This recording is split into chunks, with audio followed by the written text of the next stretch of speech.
Hello there. How are you doing today? Title of the book Flat Stanley at Bat. Author Jeff Brown. Stanley Lambchop lived with his mother, his father, and his little brother Arthur. Stanley was 4 feet tall, about a foot wide, and half an inch thick. He had been flat ever since a bulletin board fell on him. Sometimes being flat was a bit tricky. When he turned sideways, Stanley was hard to spot, and a good gust of wind could sweep Stanley off his feet. But he never let his flatness get in his way. I'm trying out for baseball, Stanley told Arthur one day. Arthur helped Stanley practice. Stanley hit 1,000 pitches. He caught 1,000 fly balls. Stanley's hard work showed at tryouts. Congratulations, said Coach Bart. You're our new center fielder. Opening day was bright and breezy. The teams ran onto the field. There's Stanley, cried Arthur. Mr. Lambchop snapped a picture. Mrs. Lambchop cheered.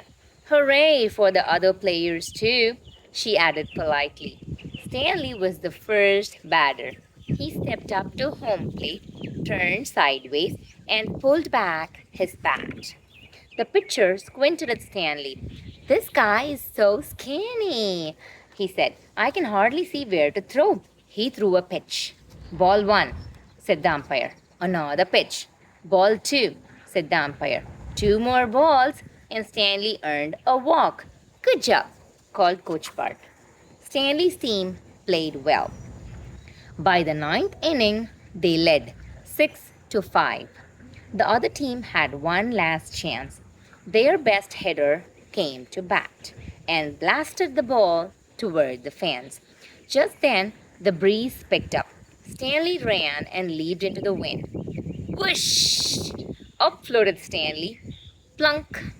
Went the ball into his glove. Great play, Arthur called. Not everyone agreed. No fair, yelled someone in the crowd. Are flat players even allowed? Stanley felt crushed. That night, Stanley talked to Arthur. I'm a good player, he said, and not just because I'm flat, but how can I prove it? I think I know a way, Arthur said. The day of the second game was bright and breezy again, but something was different. Stanley, gasped Mrs. Lambchop. Her son was not flat. He was bursting out of his uniform. Mrs. Lambchop gasped again. My nice clean laundry! A sock stuck out of Stanley's collar. A purple frilly blouse trailed from his pant leg. That's my favorite one, Mrs. Lambchop said. There was no time to worry about the clothes. A batter smacked the ball over Stanley's head. Stanley ran and leaped into the wind. But this time, Stanley didn't float up, and the ball didn't land in his glove. It sailed right over the fence. Soon it was Stanley's turn to bat. The pitcher had no trouble seeing where to pitch now. Strike one, called the umpire. Strike two. Strike three. In the bleachers, Arthur thought. Had he made a terrible mistake, helping Stanley unflatten himself? The last inning rolled around. The game was tied. Stanley came to bat again. He heard Arthur's voice in the crowd.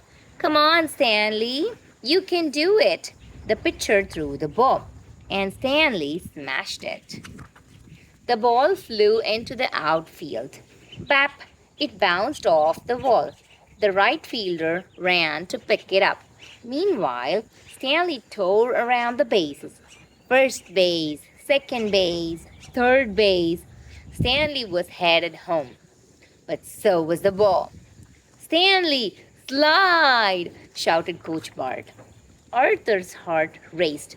If Stanley were still flat, he could easily slide under the catcher's glove.